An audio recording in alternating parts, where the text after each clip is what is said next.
power.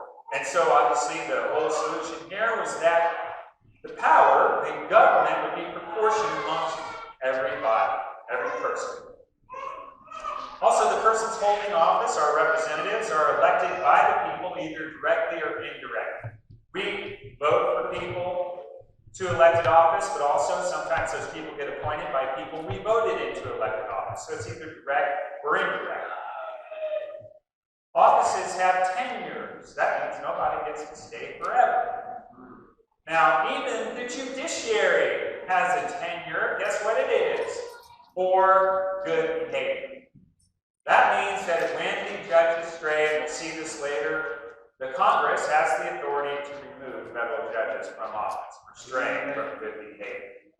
Now, this whole form of government, these 6 first principles there, are bound together by this document called the Constitution, or Constitutions.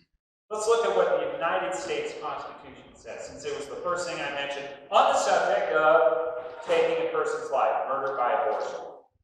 It says in the 5th Amendment, and I want you just to put on your simple thinking hat. The people who wrote the document, and I'm not saying it's a perfect document, and clearly abuses happen, but the people who wrote the document wrote these words: no person shall be deprived of life, liberty, or property without due process of law. Seems fairly straightforward, not too much that you would think that you could read into there. I'm going to go to the 14th Amendment now. The 14th Amendment was passed after the Civil War, and you would think, well, why do we need another amendment? That sort of says the same thing, and there were reasons for the 14th Amendment after the Civil War in the southern states.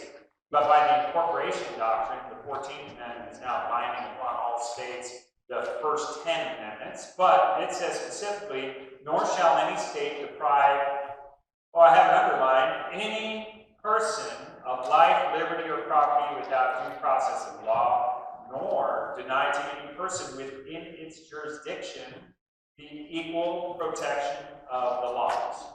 There's equal protection under law for every person in the United States of America, theoretically, in the Constitution. Pay real close attention to the wording of that 14th Amendment. We'll come back and revisit that and see what the Supreme Court of the United States says about that particular amendment.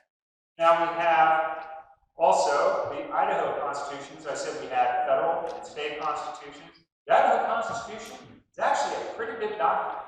I'll give you an example of the Second Amendment, which says that it starts with using the word militia, and so with the Second Amendment, people try to claim, well, they meant militia. Well, if you read back in history and understand what a militia is versus the standing army, you'll get a sense of why that means every person has the right to keep and bear arms. But the Idaho Constitution just says every person has a right to keep and bear arms.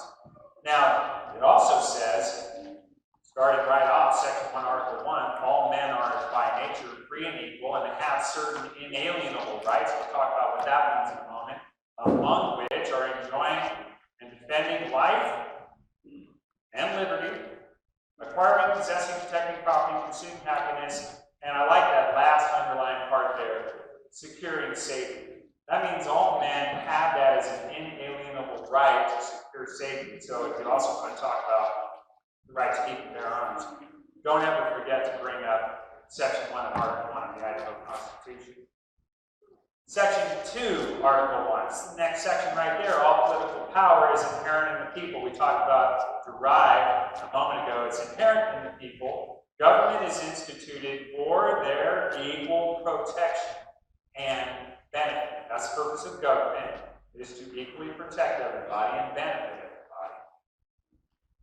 We go down further in the Idaho Constitution to Section 18. Courts of justice shall be open to who?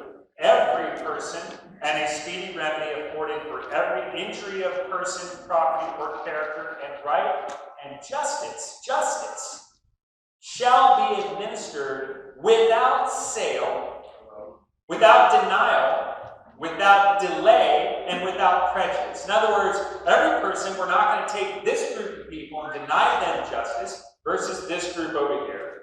We're not going to sell their justice away. We're not going to delay their justice. This is basically equal justice. Equal justice, equal protection, equal rights. Now, what about God's law? And again, remember I said earlier, and I said that we have as a foundation United States Constitution, the Idaho Constitution, God's law. What about separation of church and state that you've heard of, the so-called separation of church and state? Well, separation of church and state all depends on the First Amendment. In other words, where would we find even such a concept that exists? In the First Amendment of the United States Constitution, it says, Congress shall make no law respecting an establishment of religion. So that's, anytime you look at constitutional law, and you've got one little part of the sentence right there, an establishment of religion, that's called the Establishment Clause. And the one right after that, prohibiting the free exercise thereof, is called the Free Exercise Clause. So if you ever see those referred to in an article, that's all they're talking about. That's the entire portion of the First Amendment we're talking about there. What did it mean to talk about the Establishment Clause? Is there really a fact that you can't include God's law or God's will in law? Well, the first Supreme Court case, apparently our founders were not confused about this because this never came up in the early part of our country until 1947. It came up in a case.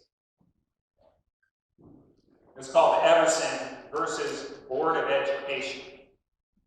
Okay, and in Everson versus Board of Education, this is a quote from the court. They were examining what is the Establishment Clause and what does it mean for, this is the United States Supreme Court, to say that Congress, and remember by the Incorporation Doctrine of the 14th Amendment, the states cannot make laws that establish religion. Well, think about our history and where we came from. We threw off the monarchy, where the monarch was the head of an established church, and all participants in the realm had to attend and financially support the established church. So if you look up Everson versus Board of Education, you're going to see they talked about that very thing, that what the Establishment Clause was is, sure enough, by the charters of the first part of our union, it was imposed upon the colonies that these colonies were creating churches. They were forcing people to attend. They were forcing people to support these religious orders. And sometimes these religious orders were very much against what your particular belief might have been. So the court concluded in Everson versus Board of Education, they said that it was basically abhorrent. You notice the last word there. They said that these practices became so commonplace as to shock the freedom-loving colonials into a feeling of abhorrence. We don't want to force you to participate in church, and that's what the Establishment Clause is that the government should not create a religion and then compel everybody to participate. That's all it is. So what it is a prohibition on government creating religion, and what it is not is a prohibition on incorporating God's law into man's laws, or a prohibition on recognizing that there are certain immutable laws. That's why we have criminal laws against homicide, against rape, against theft, etc. These are immutable laws. They're obvious laws. They're things that are unchangeable and that have been with humans since the beginning of history. Since we can recognize that God exists, because it's not prohibited by the Constitution of the United States or the Idaho Constitution, we have in our Idaho Constitution this preamble, which is not binding law, but it says, we the people of the state of Idaho, grateful to Almighty God for our freedom to secure its blessings and promote our common welfare, do establish this Constitution. That's the state of Idaho. Then when we say, going back to Article 1, Section 1 of the Idaho Constitution, when we say all men have certain inalienable rights, if they're inalienable and can never be taken away, they must come from someone other than men. Because we obviously alienate people's rights all the time. We did with murder by abortion. What we're talking about here is rights that come from God. That's what inalienable are. So they're unable to be taken away from or given away by the possessor, but I've got news for you. They actually are taken away from the possessor, often by men, but they should not be, and good men and women should rise up against the tyrant and the oppressor that would deprive someone of their inalienable rights. That's what good people do. So since we can talk about God's law, then one law in the Bible, what does it say about murder by abortion? It says, thou shalt not murder, thou shalt not kill, depending on your translation of the scriptures and the fifth commandment. Not allowed to unjustly murder anybody. Whoso sheddeth man's blood, by man shall his blood be shed, for in the image of God made he man. Genesis 9:6. This is the reason that human beings are different from animals. This is the reason we can kill animals and eat them for meat, is because they're not made in the image of God. And this is the sole reason that God says you may not unjustly kill another person, because shedding their blood defiles the land. And it brings blood guiltiness upon the state of Idaho. When we allow 28 children to be murdered in abortions every week in the state of Idaho, we are accumulating the blood guilt of their blood shed, and that is an immutable law.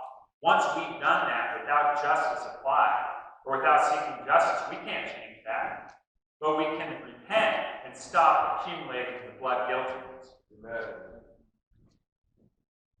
I go to Proverbs 6:17. These things, and lists a bunch of things the Lord hates, but he also hates the hands that shed innocent blood. Who but a preborn child is more innocent than anybody else?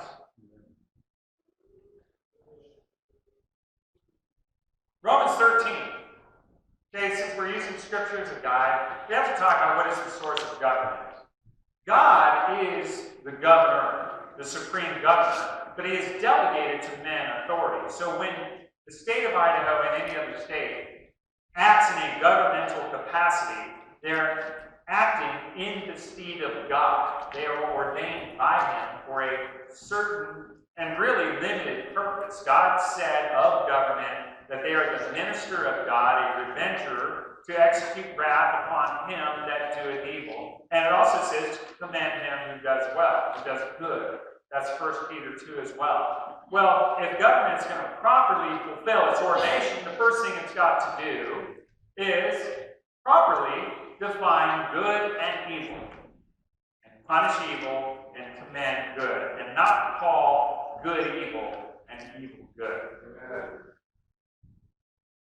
So now I get into, why is abortion legal, though not lawful, in the state of Idaho? Okay, some people don't know this, but before Roe v. Wade, because you immediately will have a gut reaction and say, hey, it's legal because of Roe v. Wade. It's not legal because of Roe v. Wade. 20 states had legalized abortion before Roe v. Wade. Some, for any reason whatsoever, and very interestingly, in the state of Washington, our neighbor, they actually did it by our beloved voter referendum. By the way, this is where ballot initiatives and referendums are bad if they don't conform to the Constitution as far as what they're actually accomplishing.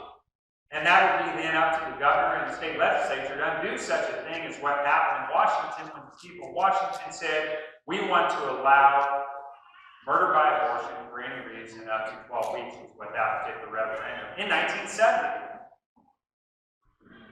If Roe were vacated, we're going to get into what that would mean, but if Roe were vacated by the Supreme Court and they said, oh, I'm sorry, we made a terrible mistake, and abortion, murder by abortion, is not actually constitutional, then it would still be legal in the state of Idaho today. And it would still be legal in every state in the Union today, even if the Supreme Court said it was not. Why? Because our statutes say that it is legal in the state of Idaho.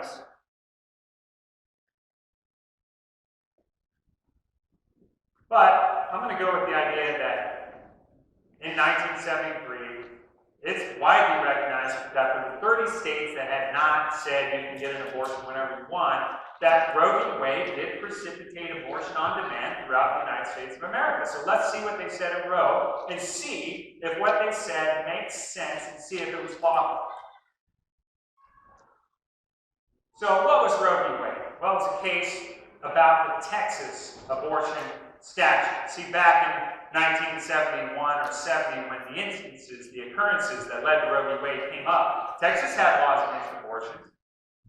They weren't exactly the right laws, but they were against abortion. And so Norman McCorvey, filing as Jane Roe, actually had an activist attorney use her to file a case challenging Texas's abortion laws at the time. And you'll note that what the Supreme Court said is the principal thrust of the appellant's attack on the Texas statutes is that they improperly invade a right said to be possessed by the pregnant woman to choose to, notice these clinical terms, terminate her pregnancy, otherwise known as paying someone to dismember your small child and throw their body away. Appellant, this is what they were seeking in Roe, would discover this right in the concept of personal liberty embodied in the 14th Amendment's due process clause. Remember, I told you now what due process clauses are and what the clauses mean. Nobody will be deprived of life, liberty, or property without due process of law of the 14th Amendment. So basically, Roe is claiming that in this deprivation of liberty, I'm losing my liberty to kill my child. But we forgot that life is also in that sentence. So this is interesting. So this is what the state is going to, or the Supreme Court is going to take on in Roe v. Wade. Now this statement here, hopefully if you can't read it, I'm going to read you this. This is from the Roe opinion. Our task is to resolve the issue, whether there is a right to kill a child by constitutional measure. Now if you think about a court, using the Constitution as a measuring stick is exactly what they're supposed to do. That sounds good. Now let's go ahead and go see if they did that. Now, Harry Blackman, who wrote the opinion, said, because we have inquired into in this opinion placed some emphasis upon medical and medical legal history and what that history reveals about man's attitudes toward the abortion procedure over the centuries, you're going to find out that's what the entire opinion is. Basically, the Roe v. Wade opinion is what I call raw judicial activism. It's not actually based on law. So he proceeds in the opinion to render many, many pages of opinion on ancient history, not the Constitution of the United States. And I'll give one example. It's the Hippocratic Oath. The Hippocratic Oath is considered to be the gold standard of medicine. It says, I will give no deadly medicine to anyone if asked, nor, this is the full Hippocratic Oath, suggest any such counsel, and in like manner, I will not give to a woman a pessary to produce abortion. Now, the Hippocratic Oath is dated 377 to 460 BC. It's really old. When we think about it, we think about the gold standard for medicine. Blackman recognized that. He had this big issue. If he was going to say that abortion was a lawful right, how do I deal with this Hippocratic Oath? And the reality is Weddington, the attorney for Roe, did not address the Hippocratic Oath in any of her filings.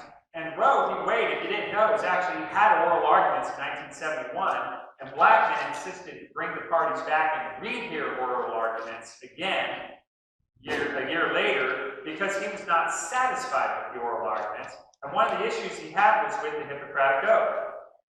Well, he goes into history and he finds a guy named Ludwig Edelstein, who was a doctor from the 1940s, who basically wrote a book and convinced Blackman on the Supreme Court of the United States that the Hippocratic Oath was actually not widely considered to be the accurate medical standard in its time, and it was, believe it or not, have you ever heard of the Pythagorean theorem? Okay, A squared plus B squared equals C squared. The Pythagoreans were the ones who liked the Hippocratic Oath, but they were just a small group, Blackman writes, of practitioners at the time, and Christianity had a little influence on the Hippocratic Oath and its interpretation. And really, it was really all about the woman. The Hippocratic Oath was said, don't give her an abortion because it's dangerous, it might hurt her. And it was never about the child. That's what Blackman wrote in these slides that I have up here, and I'm not going to go into detail about all of them. And you can read pages and pages where he writes about the Stoics. Who are the Stoics? And the Pythagoreans and Hippocrates and all kinds of ancient history. And then he talks about culture, stuff that I do want to read. And the bottom line is, he says it seems to us, because he somehow really needs to settle this question, he's going to say abortion is legal. It seems to us it is a satisfactory and acceptable explanation of the Hippocratic Oath's apparent rigidity, where it didn't allow any abortion. It enables us to understand in historical context a long accepted and revered statement of medical ethics as not really being enforced. That's what he said. Honestly, if you read it, it almost reads like fiction. It's just one man's opinion of history. The Constitution, he says in Roe v. Wade, does not define person in so many words. The whole basis in Roe was, let's justify how law and history never treated the preborn child as a person. And I'm going to tell you, all of that's irrelevant if our knowledge now says the preborn person is a person. It doesn't matter what history says. It doesn't matter if an unenlightened previous generation of humans thought it was okay to kill children. If it's not okay to kill children, that's what the law is. And that's what our law should be. But the Constitution, he said, in nearly all these instances, the use of the word, which we've already looked at in the Constitution, is such that it has application only postnatally, after you're born. None indicates that it has any prenatal application. In other words, preborn. That's what Roe v. Wade said. All this together with our observation that throughout the major portion of the 19th century, that is the 1800s, prevailing legal abortion practices were far freer than they are today. All of that persuades us that the word person, notice what he's doing. He's saying our Constitution says no person's going to be private life, but because when I look back at history, I'm convinced that person doesn't really mean person. Person does not include the preborn.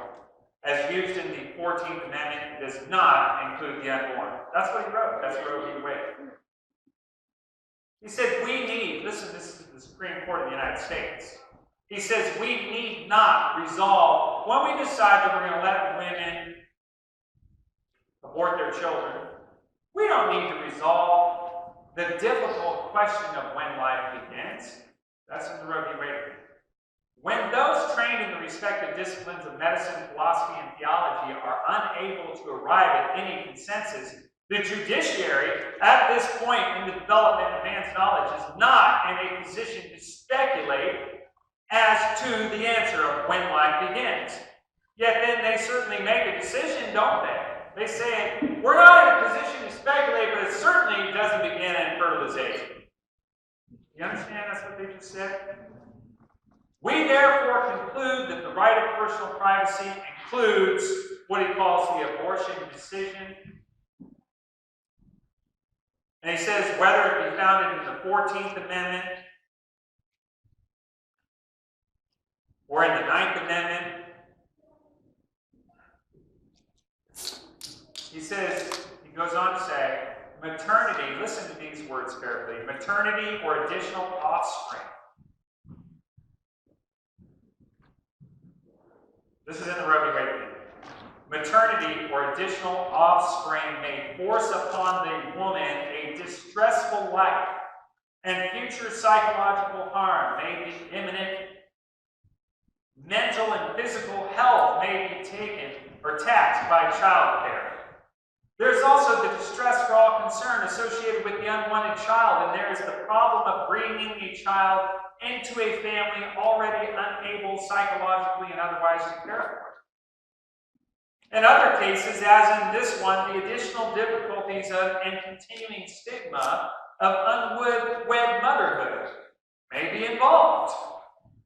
All these are factors the woman and her responsible physician, who's going to perform the abortion, necessarily will consider in consultation. Does that sound like the Constitution of the United States being highly respected as a source of law, or God's law being highly respected? It sounds to me like there's social upheaval in the 1960s sexual revolution, and women want to be able to kill their children by abortion, and by judicial fiat, the Supreme Court is going to let them do it for any reason. I'm just going to bring you right back to the 14th Amendment. Nor shall any state deprive any person of life. Remember, go to your K through 12 classes tomorrow in the state of Idaho. Have them read the 14th Amendment, and in that one little word, liberty, there, in that one little word,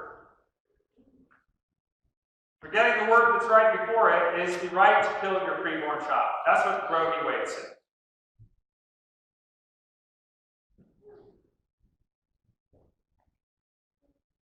Then there have been dozens of cases since then that have affirmed it. I'm going to say that in Planned Parenthood versus Casey, I want you to read this first sentence of Sandra Day O'Connor. And this is how the Supreme Court works. They make a decision and then they double down and triple down and dozens down. The obligation to follow precedent begins with necessity. We recognize that no judicial system could do society's work if it eyed each issue afresh in every case that raised the issue. The very concept of the rule of law underlying our own Constitution requires such continuity over time that a respect for precedent is by definition indispensable. We can't get rid of precedent. That's stare decisis. So once the Supreme Court heads down a particular road, it does not do society any good to change course. And we will use the precedent then as our justification. By the way, precedent, you will find, gets cited in most Supreme Court cases, and rather than looking at the Constitution, they are looking at previous Supreme Court decisions. Now, this is an amazing thing. This is back to the Roe v. Wade opinion. This is Blackmun. So every time you seek a lawsuit, you're going to see, I want a declaration from the court that Texas abortion laws are unconstitutional. And then I want the court to issue an order saying, Texas, you cannot enforce your abortion law. Well, guess what? That was not sought and granted by the district court, forcing them to not enforce their law. And so that's called an injunction. And because it wasn't sought, the Supreme Court could not then turn around and order Texas not to enforce their abortion law. Listen to what he said. We find it unnecessary to decide whether the district court erred in withholding injunctive relief because we assume the Texas prosecutorial authorities will give full credence to our decision as if we have ruled and it is the law of the land. And that is exactly the way the Supreme Court of the United States operates, only because we, the people, and we, the states, allow them to do it. That's the only reason. So they said, by judicial fiat, we're going to settle a cultural and social question, and we're going to imprint it across the whole United States of America.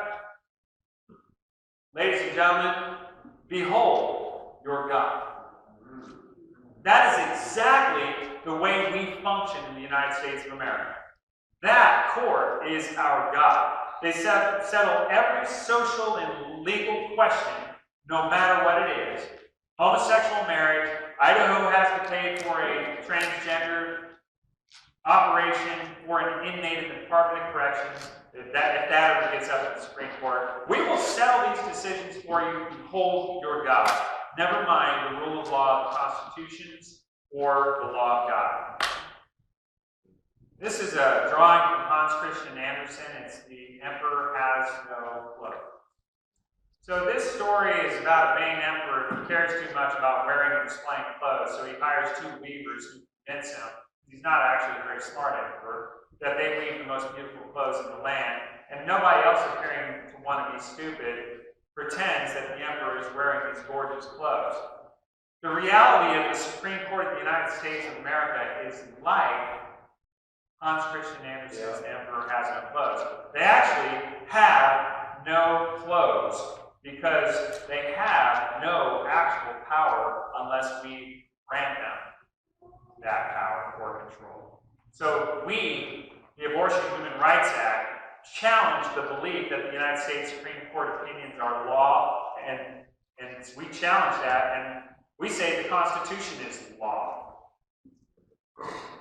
I'll give you just real quick history, and then I am done. Federalist number 81, a legislature, after a judicial decision, this was written by Alexander Hamilton. This was how the Constitution was thought to supposed to work. This is the guys arguing for the Constitution so that the states would ratify.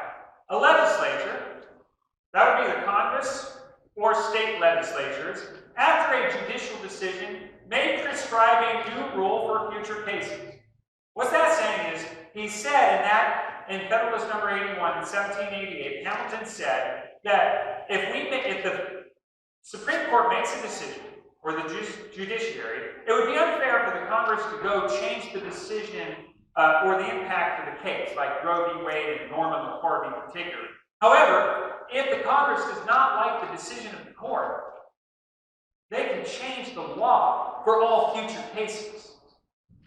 That's what they wrote in the Federalist Papers as to how our government is supposed to work. I also have to point out there is no federal statute that says abortion is legal.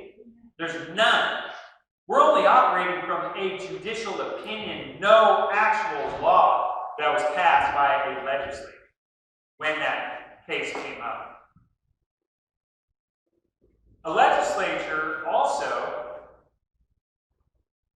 he said, particular misconstructions and contraventions of the will of the legislature. In other words, when the judiciary violates the will of the legislature, they may happen, that can happen, but they can never affect the order of the political system because the judiciary has comparative weakness and total incapacity to support its usurpations by force. What that means is, when the judiciary, the United States Supreme Court, says that homosexual marriage is lawful, they don't have any power to enforce it. They don't have an army, they don't have police, they don't have prisons and jails. They're literally 9 people in black robes. That's it. They expect the state of Idaho to enforce their opinion as if it is law, or any other state. And the important constitutional check from the same Federalist number 81 is that the judiciary can be recalled. In other words, they can be booted out of office by the Congress of the United States. And that would make them never stray from the Constitution. That's what he's saying here. There can never be danger that the judges, by a series of deliberate usurpations on the authority of the legislature, would ever hazard their job, because they know that their job is in jeopardy if they go astray from the legislative will. Except they've got the Congress believing that they have ultimate authority over the Congress, when it is actually, if you just read the Constitution, all the Congress has to do is say no and boot them out, and all the state of Idaho has to do is say no and boot out any impact of Roe v. Wade. Federalist number 45, the powers delegated to the federal government are few and defined. The federal power will be exercised principally on external objects as war, peace, negotiation, and foreign commerce, and the powers reserved in the several states will extend to the lives, liberties, and properties of the people, and the internal order, improvement, and prosperity of the state. And the operations of the federal government will be most extensive in times of war and danger, and those of the state governments in times of peace and security. So the federal government should be very little and minimal impact on our life, because we shouldn't be at war. Oh, I forgot, we're at war since 2001. But the whole idea behind the actual design of our government was that the federal government would hardly do anything except for essentially regulate interstate commerce, regulate foreign commerce, and provide for the national defense. That was it. And we'll get to a whole lot more on this subject. But the bottom line is that abortion is murder, and it's not lawful, except for the fact that we're living a lie. Yep. The illusion that whenever the Supreme Court says, we must bow down and obey them.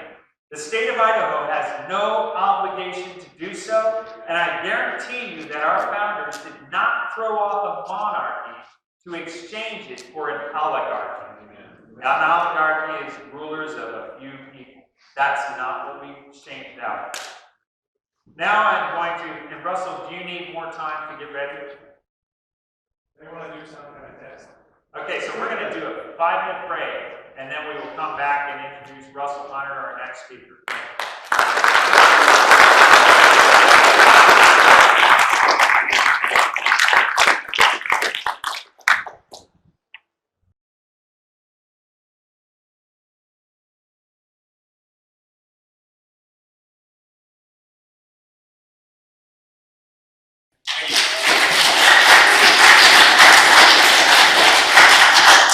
Awesome. You guys just know when someone says this guy's a lobbyist, you pour forth like, oh!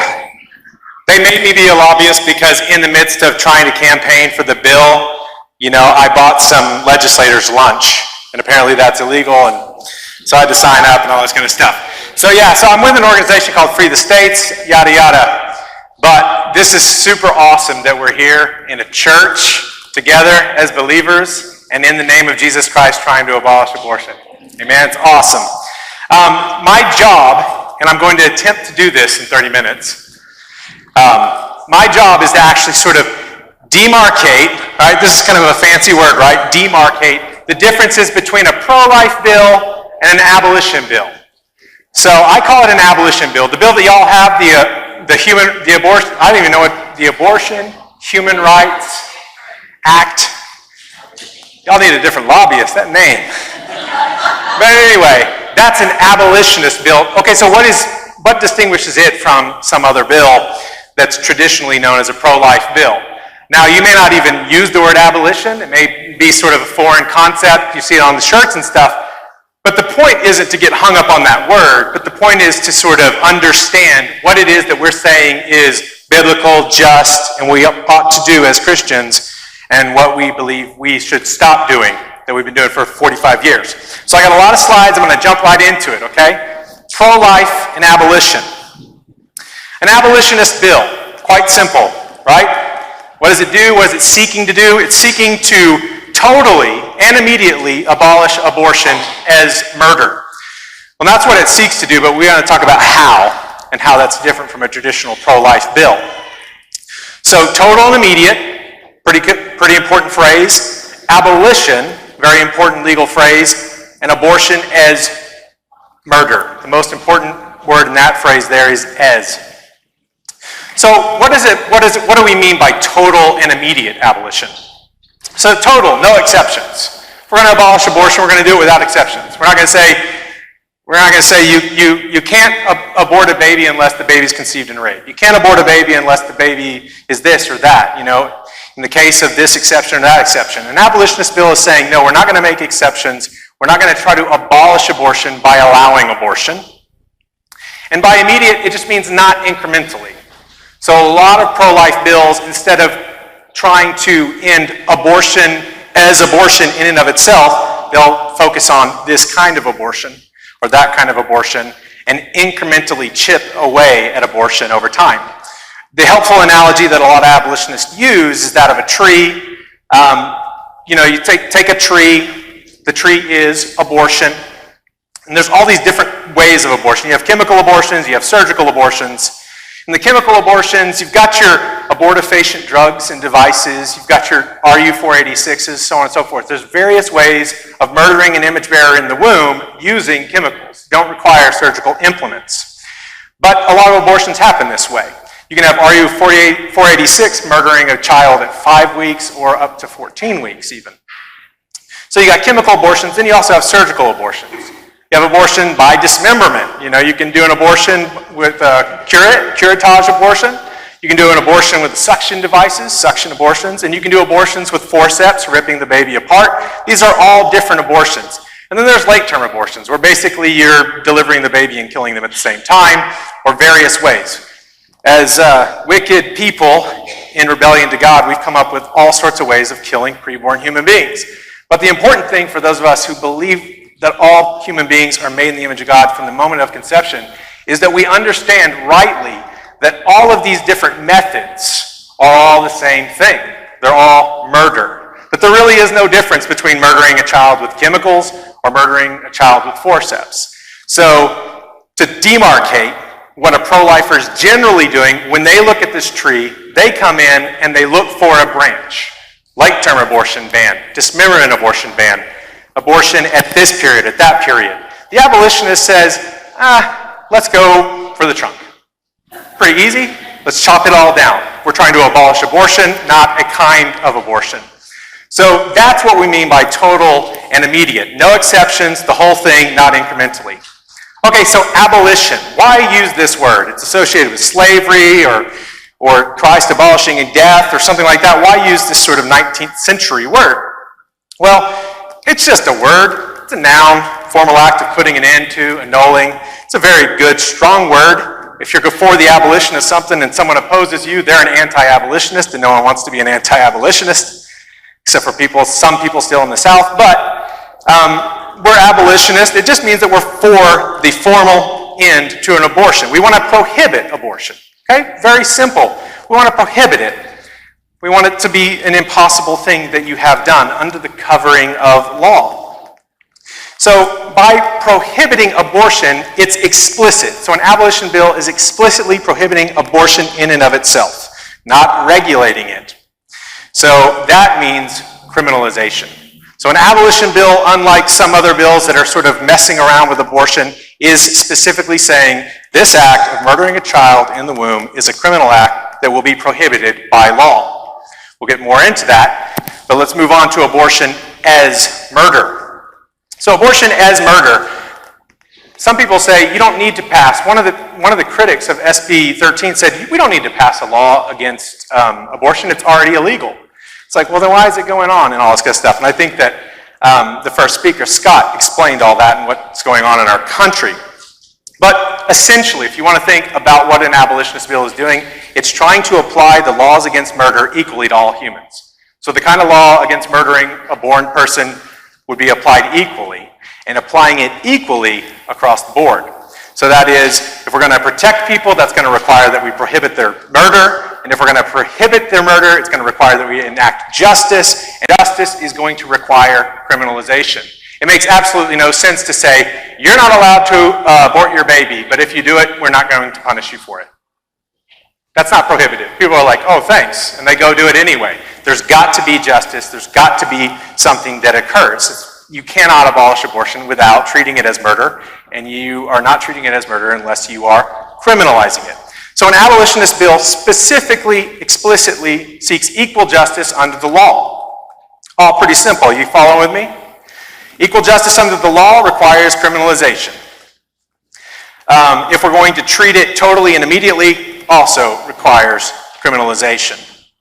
No. So far, all of this is what an abolitionist bill seeks to do in its language. This is what the abortion, human rights, I can't even remember it. The abolitionist bill y'all have in Idaho, this is what it does. It tries to abolish it. Now, what's going on here is an explicit challenge to the essential holding in Roe v. Wade. Scott talked a little bit about it, but essentially in Roe v. Wade, you have abortion granted as a positive right to mothers. Mothers have the positive right to terminate a pregnancy. Translation, mothers have the right to murder their offspring in the womb. States have the right to regulate that practice after a certain period, but they cannot stop her from murdering her child. So that's the essential holding in Roe v. Wade, that abortion is not criminal, right? Roe v. Wade decriminalized abortion. And it wasn't actually criminalized enough before Roe v. Wade, but that is what it did. That's the essential holding. So, the Supreme Court ruling, according to an abolitionist bill, is flat out wrong, right? The Supreme Court's dead wrong. We don't say, the Supreme Court has said this, as abolitionists, we're going to try to find a loophole and get around this. No, we say, the Supreme Court just was wrong. They were dead wrong. Mothers do not have the right to murder their children. This is not a positive right that should have been granted them and called constitutional and practiced under the covering of our law. They're dead wrong. So when you look at it, Roe, the reason it's wrong isn't because it's unconstitutional necessarily. It's wrong because it's wrong. Why? Because murder is wrong, and we all know it. So Roe being unjust, here's the situation that abolitionists are in as we write these bills and we lobby for these bills. Everyone wants to say, well, it may be unjust, and you may think it's wrong, but it's constitutional. So what we're trying to say is that it's both unjust and unconstitutional because we're Americans, and the Constitution is the foundational document for our laws, right? Apparently.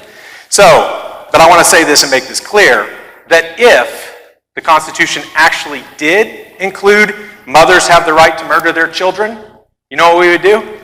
We would say to hell with the Constitution, right? We'd have to amend the Constitution. The Constitution would be wrong. The earlier abolitionists who were fighting chattel slavery had a problem. The Constitution actually covered slavery, so they had to amend that. Abolitionists were burning the Constitutions in their public squares. But we don't have to. We don't have to, because in this case, as Scott's already shown, it's not constitutional. There's nowhere in the Constitution that says you have the right to murder preborn human beings. You just can't find it in there. The Supreme Court invented it, as other people are going to explain further. So it's not in the Constitution. So we've got the situation, Roe is unjust, Roe is unconstitutional. An abolitionist says, okay, so what do we do? What are our political tools that we have? You see these abolitionists running around, I don't see anyone with a shirt. Ignore Roe, just ignore it. Do they have a military? What's the Supreme Court going to do? These are like some old crotchety people wearing dresses, for crying out loud. Just ignore them. They're dead wrong, okay? They're wrong. They're a bunch of professional lawyers who've been appointed to their positions, and we should ignore them. The states should ignore them. So abolitionist bills generally include this language. Now, you think, well, you can't do that. Well, we actually can. Courts don't make laws, as Scott pointed out. Courts do issue opinions about the law, but whenever they issue opinions that are unjust and unconstitutional, they should be ignored. So after all, the state legislature, the state governor, everyone in law enforcement at all the levels took an oath to uphold and defend the opinions of the Supreme Court. No. They took an oath to uphold and defend the Constitution. Well, what happens when the Supreme Court says that you're allowed to do something that's unconstitutional and unjust? You ignore them. You defy them, actually, which we'll get to. So the oath is not to the courts, it is to the Constitution. So what recourse do we have? Well, in the United States of America, this has never really been done successfully, but we've tried it in various ways. The abolitionists certainly were very active as nullifiers when they were breaking the federal slave acts and the Supreme Court decisions saying that you could not help slaves run to freedom. And other people have tried nullification, as we've looked at. But an abolitionist bill is making no bones about it. We're not trying to work within the Supreme Court's rulings. We're actually nullifying them. We're saying that no, actually, you're wrong. You need to change your decisions. And until you change your decisions, we are going to protect human beings from murder. And you guys can send your army if you want. So, again, this is an abolitionist bill. We haven't even drawn the distinction with a pro-life bill, which we'll get to. And hopefully you guys aren't thinking, oh, that's just a pro-life bill. So, uphold and defend the Constitution, not the courts. What is the 10th Amendment of the Constitution? You guys got that memorized? Nullification, right? The powers not delegated to the United States by the Constitution, nor prohibited by it to the states, are reserved to the states, respectively, or to the people. Abolition is constitutional. Seeking to abolish abortion in your state is constitutional. Now, this is a long quote. It's a juicy quote. I kind of thought you might have actually used it here. But I love Jefferson. I don't love everything about Jefferson. Okay? Okay. But I do love a lot of things that Jefferson said. And he was so blunt sometimes with every state has a natural right to nullify. You can actually find that in all the founding fathers, really. But Thomas Jefferson talked about our situation. In a letter to one of his brothers, he said, "You seem to consider the judges as the ultimate arbiters of all constitutional questions." Let's just pretend he's writing this to us. This is a very dangerous doctrine, indeed, and one which would place us under the despotism of an oligarchy. Behold your God, the Constitution, as Scott pointed out. Our judges are as honest as other men, and not more so. They have with others the same passions for party, for power, and the privilege of their core. Their power is the more dangerous as they are in office for life and not responsible as the other functionaries are to the elective control, to being sort of booted out of office, which of course they can be done by Congress, but Jefferson's not covering everything. But the Constitution has erected no such single tribunal, knowing that to whatever hands confided with the corruptions of time and party, its members would become despots, tyrants. So Thomas Jefferson says it has more wisely made all the departments co-equal and co-sovereign within themselves, right? That's not what we have here. We have the entire country and the executive and the legislative branch basically saying, we can't do this because we don't have permission from the Supreme Court. Well, nullification and state sovereignty say that is exactly what we ought to do when the Supreme Court is wrong. Now, here's the Dan Fisher's in the room, so I credit Dan Fisher with a lot of this. This is the birthright. What do you call it? This is the Declaration of Independence is our country's birth certificate. Beautiful. Of course, I love the document. We all know a lot about the document, but let me just zoom in here a little bit.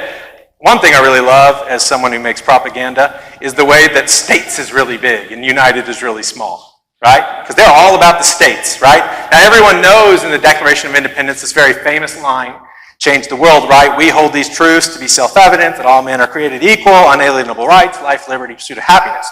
Great, beautiful line.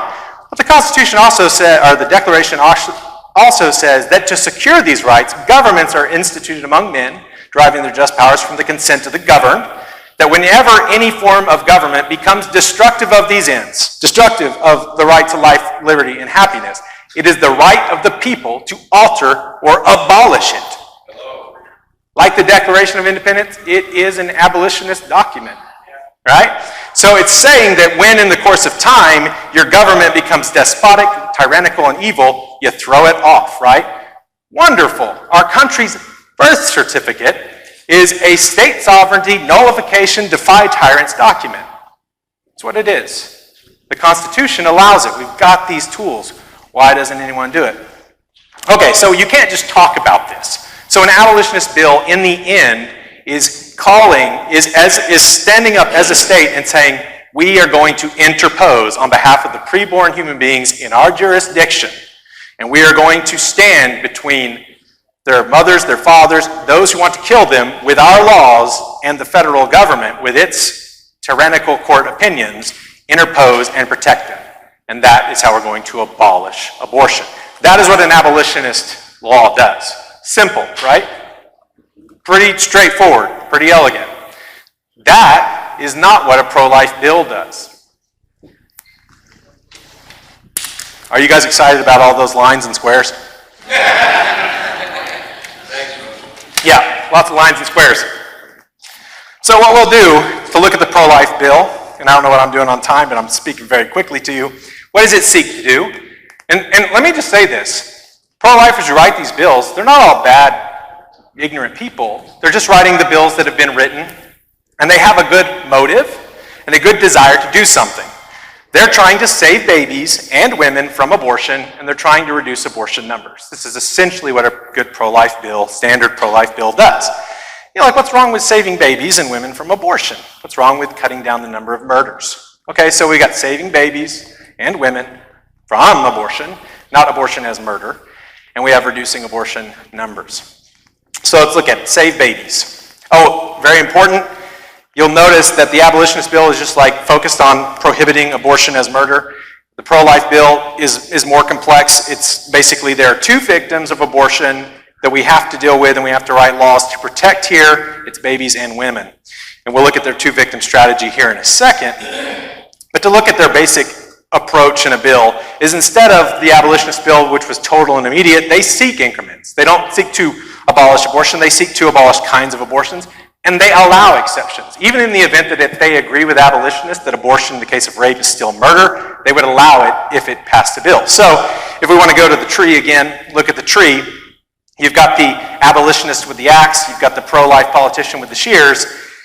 A pro-life bill, and a pretty standard one that was very popular when I was drawing these pictures, is the dismemberment and abortion ban, but most of them follow this logic.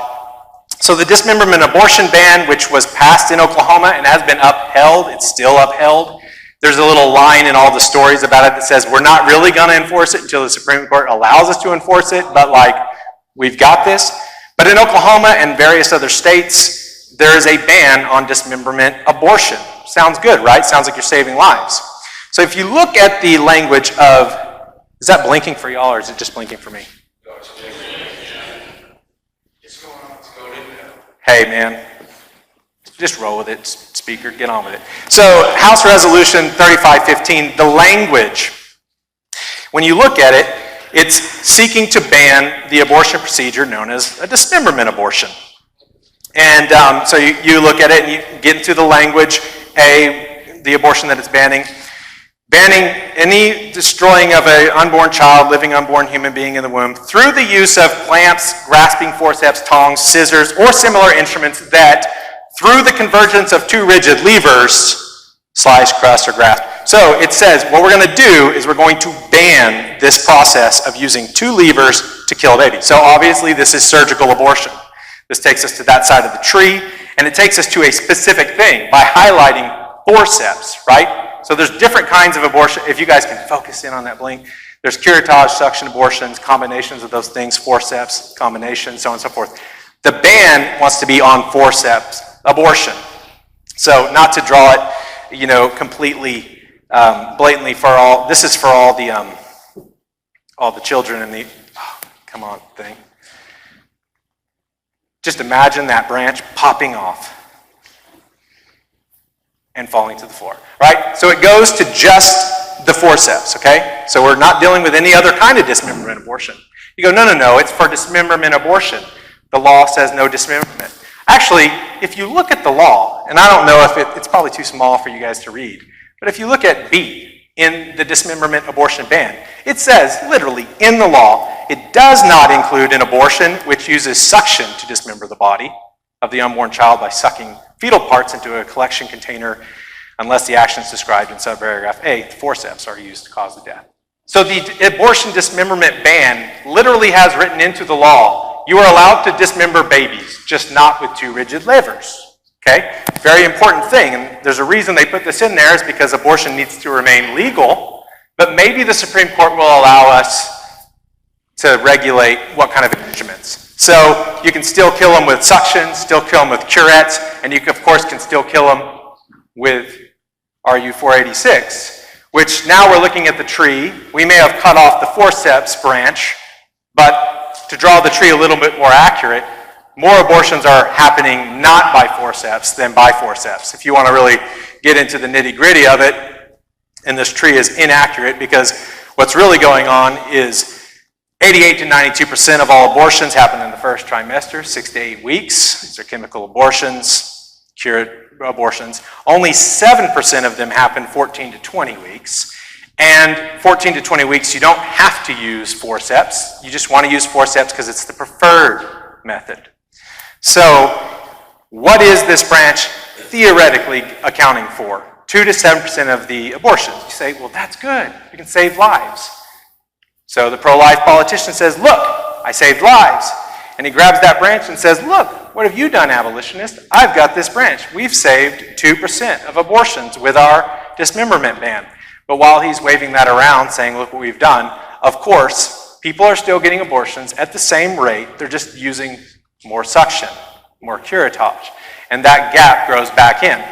And you do need to understand that we're not saying we don't want to save any lives. We're just saying this is a faulty method. But I'm just describing the two different ways. I'll let you choose. So pro-life bill does that. You have to, and to get serious about it, pro-life bills have to allow some babies to be aborted if it'll save some other babies. Right? So some babies are going to be aborted. We're going to allow babies to be aborted by suction devices if it'll save them by forceps. Another way this compromise works out, we're just getting the best that we can get, we're just doing the most good, is you have to practice child sacrifice in the fight against child sacrifice. Right? You understand the logic there. You cannot fight child sacrifice without practicing it. That's literally what you do.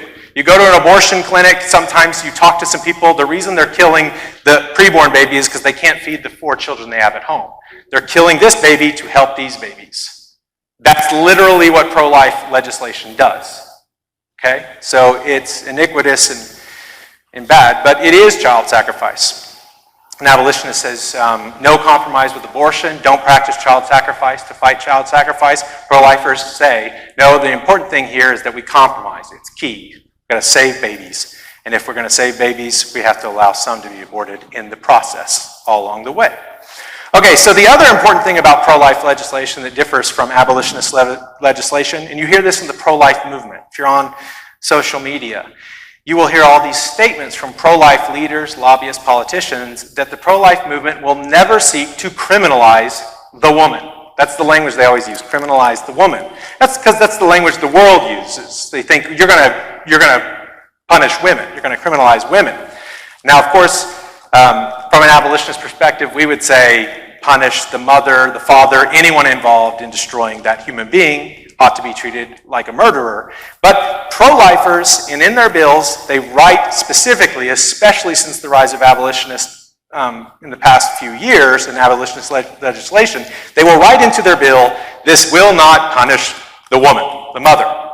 So pro-life bills are trying to save women from abortion and also save women from abolitionists who want to extend the laws against murder equally to all people. So pro-life bills also, instead of dealing with babies, also tend to be written as make a better choice laws. So pro-life laws come across, and we know we live in a culture where women are finding out that they're pregnant, and pro-lifers say we want to reduce abortion numbers, we want to help these women not make this horrible decision. So let's write a law saying that if you're underage, you got to have parental consent. It's a pro-life bill, standard. Let's write a law saying that if you're going to get an abortion, you have to premeditate it for 72 hours. That's a pro-life bill. Let's write a law that you have to look at an ultrasound before you have an abortion. Educational laws. You have to know that there's this website that, like in Oklahoma, the abortionist works with the state to make sure that on his website there's a website that you can go to that's run by the state where you can look at cute babies and maybe make a better choice. And then there's also like informational laws that are educational. You have to inform them that they can reverse their decision halfway through the process. That's a popular pro-life one.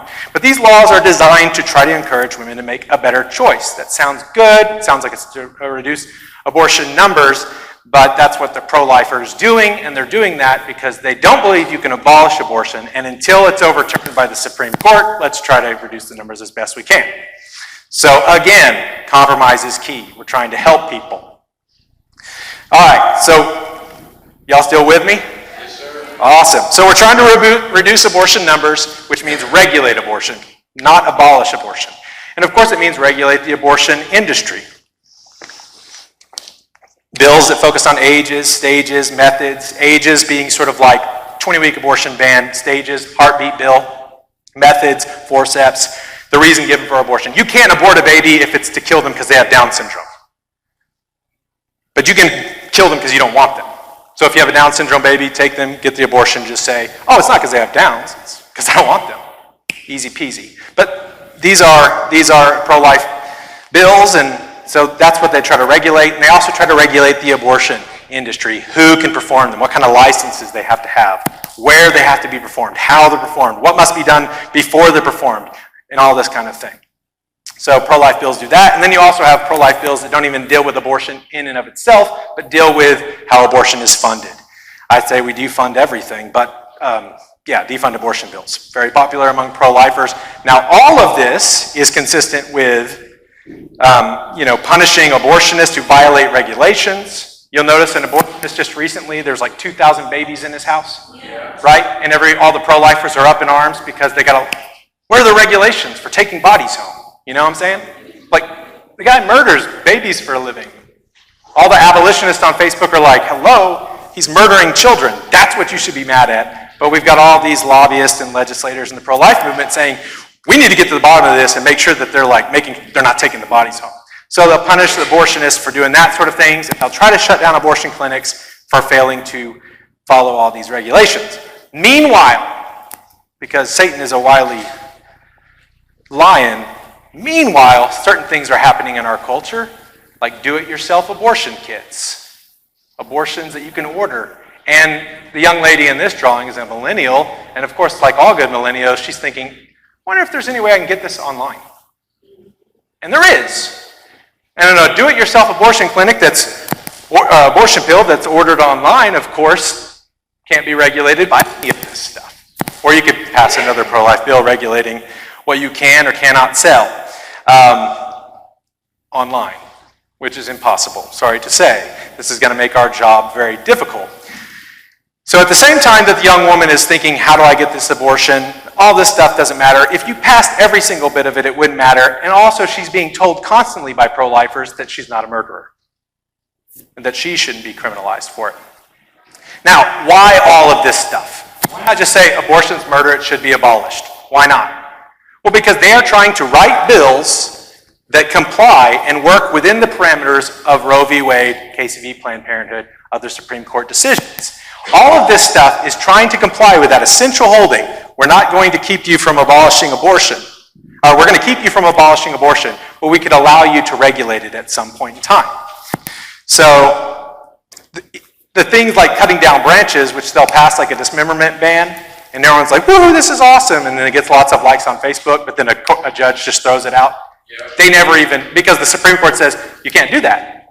You put an undue burden on the woman, she can't get an abortion. So the branches have to actually be, well, all analogies break down, folks. I'm sorry. You have to put the branch back on the tree somehow. I don't know. But anyway, so you understand that they do some things to challenge the Constitution, or challenge the Supreme Court ruling, but they don't even challenge it full on.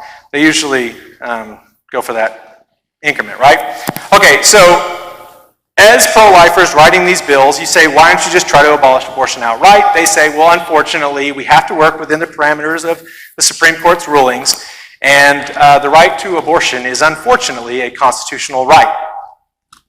So the Supreme Court is our ruler, and pro-lifers generally agree that Roe is unjust, but the courts have ruled. Like, you will literally hear that.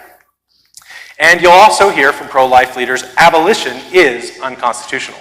Abolishing abortion as murder is unconstitutional, and you'll hear it from the top. You'll hear it from the leading pro-life apologists who say, listen, the reason that I can't support abolition bills is because they're unconstitutional, and the courts have already ruled from on high that we are not allowed to do this. So the pro-lifer who passes incremental legislation is not compromising, he's just doing the most good.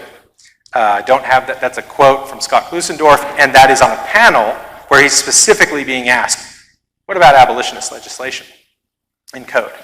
Of course, Abby Johnson, very famous pro-life leader, when the Texas Abolition Act was being put forth and in the news and being talked about, Abby was asked by people online whether she supported the Texas bill, and she said, I do not support this bill because it is unconstitutional. The bill says abortion should be abolished as murder in the state of Texas. I don't support it because that's unconstitutional, because abortion is constitutional.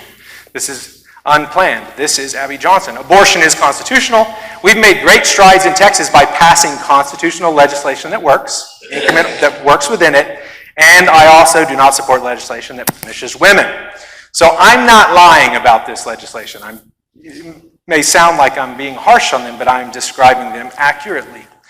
Now, as for nullification, pro-life bill, nullification. As for state sovereignty, what do y'all think? No. Nullification is bad. Pro-lifers in Oklahoma who killed Senate Bill 13 literally killed it because it had nullification in it. The president pro tempore of the Oklahoma Senate, who was behind killing the Abolition of Abortion in Oklahoma Act, came into the committee and said, I'm opposed to this bill because it is a nullification bill and nullification is unconstitutional. You're like, it's the 10th Amendment, bro. But anyway, this is who we elect, democracy. We get people who reflect where we're at. So, it's our fault. But nullification, no. State sovereignty, no. The whole pro-life thing is how do we comply with the courts until Roe is repealed, right? So they'll fight a bill of abolition, they'll go for pro-life bills, and their justification is that we're not leaving that alone, we want you to do something about the Supreme Court, we want you to do that, but until the Supreme Court decides to repeal Roe, we must submit, we must comply, we cannot nullify. So this is a drawing we use a lot, and you've got right there, you've got the right and you've got the left. They're divided, but they're both bowing down to the same God. Yeah. Right? The right, just a little more charismatic. I don't know. That's a golden calf, badly drawn in there in between the pillars. But they're both saying what we need to do to protect these babies is what? What do they always say? To protect these babies, what we need to do is we need to vote for pro-life presidents. That's what we need to do. That's what they say for the past 45 years. What we really need to do is vote for pro-life presidents. Can a pro-life president abolish abortion? No, he can't. But guess what he can do? He can appoint Supreme Court justices. Right? So, what is that saying? The pro-lifer says, if we can only get 9 unelected appointed judges in the Supreme Court to turn this thing over, then we'll protect those babies. That's what they're saying. So, the pro-life movement also wants you to support their bills and vote for pro-life politicians, even though pro-life politicians, by their own bills, cannot abolish abortion.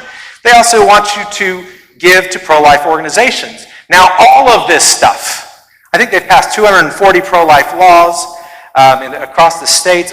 All of this stuff, all of these organizations, all of this stuff that they're doing while complying to the court, which can say, "Now you're not allowed to do that." And they go, "Oh, we did our best." And they just send out more fundraising letters. All of it is done to delay abolition. And you may have been following me this whole time thinking, "No, I'm with you, I'm with you, I'm with you." But this is kind of conspiracy nut stuff. Do you think these people are doing this just to protect their jobs? Well, y'all are a good crowd, but most of the time people say, no, they're not just doing this for the money. There's not money in this. Man, you guys are too educated for me. As a legislative lobbyist fighting abortion, there is no money in this if you're an abolitionist. But there is a lot of money in it, and there is a lot of votes. In Oklahoma, you're running against the guy, and the guy's pro-abortion, you're going to win. Right? So you need abortion to remain legal so you can say that you're fighting it so people will vote for you instead of the other guy, right? So it's how you get your votes. It's how you get money for your organizations. And since CPCs, crisis pregnancy centers, are 5-to-1 for abortion clinics in the country, you've got to fund all those clinics. And those clinics become less, I think they would be necessary if we abolished it, but less necessary in the event that we abolish it. So all of this stuff, but let's say not being conspiratorial. What's really going on here is that all these legislators, all these governors, all of the people that we talk to, their thing, why they delay abolition, is they're all compliant. None of them are willing to interpose. The governors think, I can't do this. If I stand up and lead my state to abolish abortion, the federal government might cut my money for roads. So I just comply, you know? So at root, even if they're not being greedy, even if there are good motives, they say, listen, I can't abolish abortion. I can't go down the abolition bill thing with you because I must comply. Well, you're an American. Read the birth certificate. When your government destroys the right to life, liberty, and pursuit of happiness, what are you supposed to do? Alter or abolish it. Now, someone says, well, you sound crazy, like you want to do secession, and you're for an organization called Free the States. Are you trying to cause another civil war? And I usually go, no. But if we ever fought one, that would be about the best reason for one. But we don't have to, right? With state sovereignty, with nullification, with bills of abolition, all we really need is governors, legislatures who will be consistent advocates who say, we're going to abolish abortion and you can cut our funding. As for us in our state, we are going to honor God, we're going to honor the other human beings in our culture, we're going to protect them. All right, so that's a pro-life bill, demarcated from an abolition bill. Here's the problem. If I were to actually give you something that was scientifically accurate, all the support, all the money, all the politicians are into the pro-life thing. The abolition thing is a very small minority position. And we're doing good things. I think there are good things happening across the country. You've got an abolition bill here. You've got abolition bills in the sister state in Washington, of all places. Good work there. You've got abolition bills in Texas and Oklahoma. You've got abolition bills in Alaska, Indiana, and some other places. I just didn't make their logos. But we are beginning to put forward these bills that are outright nullification, total and immediate abolition of abortion as murder bills. And as soon as the number of abolitionists abolitionalists in government or among the people outnumber the number of pro-lifers. And I don't mean that in sort of like a tribal, use this word, not use that word. I mean that in these are two different kind of ideologies, these are two different kinds of bills. The moment that we have more people calling for total and immediate abolition, willing to interpose, than pro-lifers, this thing is over. In states like Oklahoma, we have a pro-life governor, pro-life lieutenant governor, we have a pro-life dominated Senate, a pro-life dominated House. I haven't checked everyone, but every sheriff that I've looked at is a pro-lifer. The only people keeping abortion legal in the state of Oklahoma is the pro-life government. And you tell me that there's no difference between pro-lifers and abolitionists. There is. In Oklahoma, it's 5,000 babies a year being murdered, and elsewhere to greater extent. So, pro-life or abolition, demarcating the differences. I didn't tell you which one I prefer. But it's abolition, which is what all you folks are. So, thank you.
our entire justice system in these United States. This is what it looks like. It's very, very difficult to prosecute, but it's very, very difficult to convict someone. Because look at all of these different people who are involved in that. They have to be almost unanimously in agreement about what the conviction is, of what it is, and what the penalty is, what the sentence is.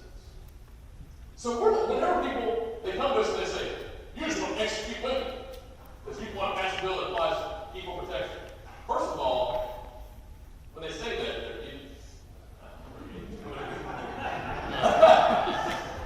I'm going to hold my tongue there. They're not being truthful, or they don't know what they're talking about. Is that a fair point to say? Because, no, all we want is a bill that changes the law to get rid of discrimination. And it applies equally to everybody.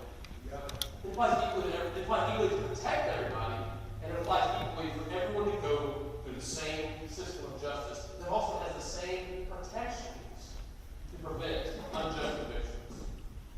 Now again, should there be more protections in our system to prevent unjust convictions? Yes. Yes. But just because there aren't doesn't mean that we throw out the whole thing. We work on both at the same time. Our laws should be equal. They should apply equally to everyone.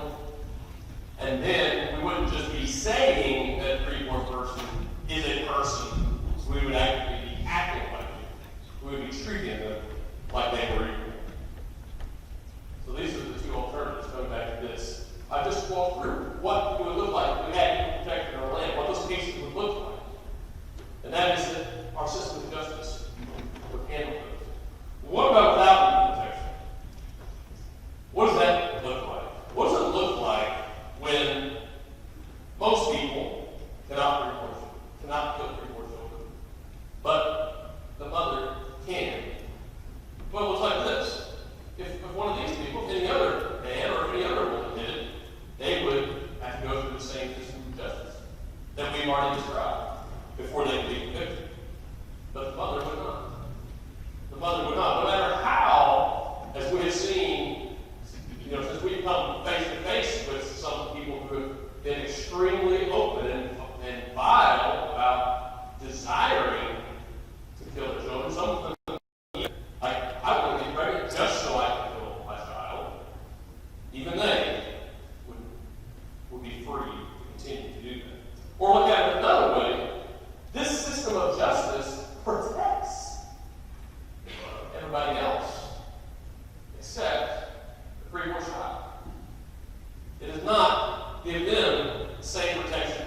you gotta pick one or the other. Is it gonna be equal protection or unequal protection? Is it gonna be no one can get an abortion or mothers can abortion and have to do it alone? Which one of these is the most just? Which one of these is the most logical? Which one of these is the safest for the child? And which one of these is the safest for the mother? It's time to abandon the illogical, historic pro-life position of denying equal protection. That helped lead to Roe versus Wade. It was used as an argument for Roe versus Wade, and then the Roe versus Wade opinion.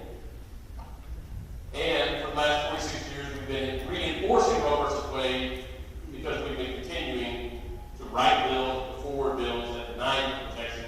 And when a bill does come up that provides equal protection, the pro-life leaders, like in my state, go to the New York Times and the Washington Post and call and demonize all of us because we want to go execute, which is not true.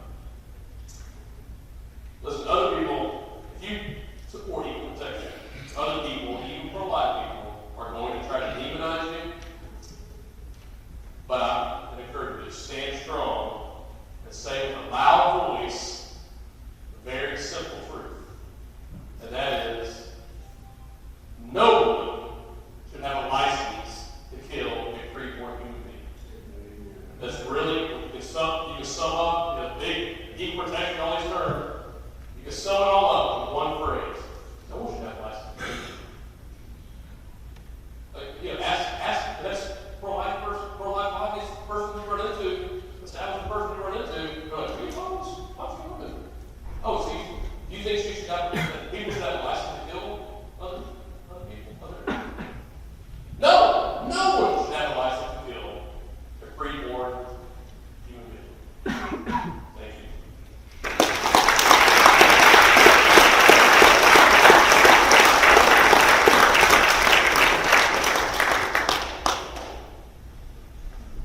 Okay, I'm going to tell you what's left, and I'll tell you what the schedule's going to be. So next up, we're actually going to have Representative Heather Scott of Legislative District 1, who is the bill sponsor, co-sponsor